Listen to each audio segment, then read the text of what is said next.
Welcome to the reflection. I'm dividing it in two because it's too long for one video. So would you read Job 42, particularly verses 1 to 6 and then 10 to 17? Now the reflection. This section of the gospel, this section of the sermon is on our first reading of the at the end of the book of Job. So let's look at the total message of Job. We read just the ending of the book, so I think it's useful to remind us of what the book is all about. Many find the story objectionable.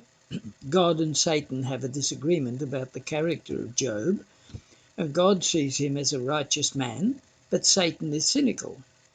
Job might show love and respect for you. Satan is saying, Job might show love and respect for you, but just let him face calamity, and you'll find he'll curse you like anyone else. So God let Satan afflict Job, first by killing all his children and destroying all his wealth, then by afflicting Job with boils and horrible sores.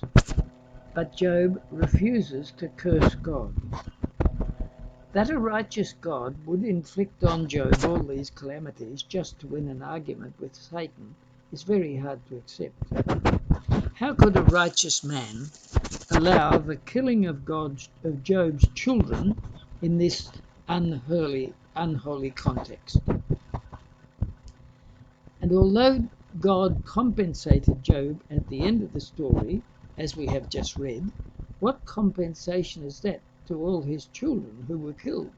And what has probably happened is that the writer has taken a well-known folk story and used it to convey his message. So forget the details of the story. It's not history, it's only a story, and let's look at the meaning. The book is a treatise on the problem of pain and injustice in the world. And the main part of the book is divided into 3 cycles of poetry. There are other insertions which interrupt the flow of the argument and which are better read separately. These include the magnificent poem about wisdom in chapter 28 and the rather redundant speech of Elihu in chapters 32 to 37. In the main body of the poem, the 3 so-called comforters each have 3 speeches to deliver to Job. The theme of the first series is that Job must have been guilty of grave sin for God to punish him so. The second speaker insists that experience shows that the good prosper and the evil are punished. So Job must be a sinner. And the third insists that God sees deeper than human beings and can see the sins of which Job might be unaware. So ultimately, these arguments are all the same. Job vigorously defends himself against all these, and let's remember these arguments are still brought out today when something goes wrong. Haven't you ever heard the words, "Why did God do this to me?"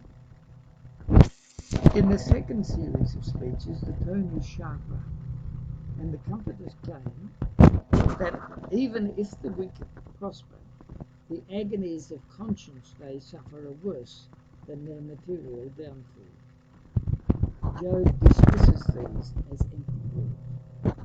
In the third series of speeches, there are even stronger accusations of Job's inhumanity, avarice, oppression, and perversion of justice. Job is unmoved and still insists his past life is blameless.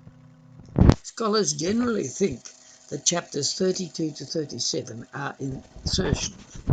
A new speaker comes on the scene, but his speech contains little that is fresh. The speakers are still persuaded that Job is guilty of some unknown heinous sin, while Job is equally convinced that he is no more culpable than the ordinary run of men. So the great question remains, why do the innocent suffer?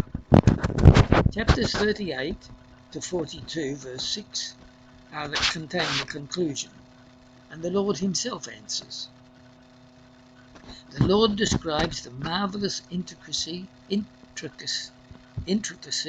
and wonder of the created world, and Job is overwhelmed. He confesses his sin of presumption to dare to argue with God. Then the Lord virtually invites Job to try and run the universe better. Job becomes completely penitent, not for some unknown heinous sin, but for questioning God and doubting his providence. To have a happy ending, the fortunes of Job are restored, as we read. What is the message for us? Some readers are offended by the actions of God in Job.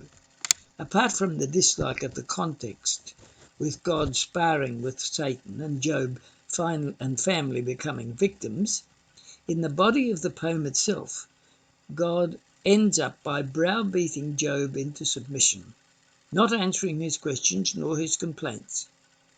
But remember, this is just a device used by the narrator to get his message across. We might well think he could have chosen a better one, but we just have to give him the freedom to tell his story as he chose. So what is the narrator trying to say, even if we don't like the way he said it? We should note that in the end, God accepts Job and accepts the comforters only through the intercession of Job. In other words, God was not really offended by God standing up to him and demanding an answer. If God's response is heavy-handed, we should realize also that Job's demands were almost extreme. He recognized God was infinitely above him, yet he stood his ground and demanded God recognize his own righteousness. We might learn from this that it's far better to approach God with sincerity, even if it means we're angry with him, even if it means we question his providence, rather than approach him with mock humility or false piety. Be honest with God and don't ever play act. We might also learn that the universe, moral as well as physical, is an almost infinitely complex place, and we may not find the answers to all our questions, but we are called to trust God and do the right. Even in the story, God's attitude towards Job is really one of acceptance and love. God doesn't really want to afflict him. Now I suggest that you might look at the hymn 453, "We limit not the truth of God to our poor reach of mind."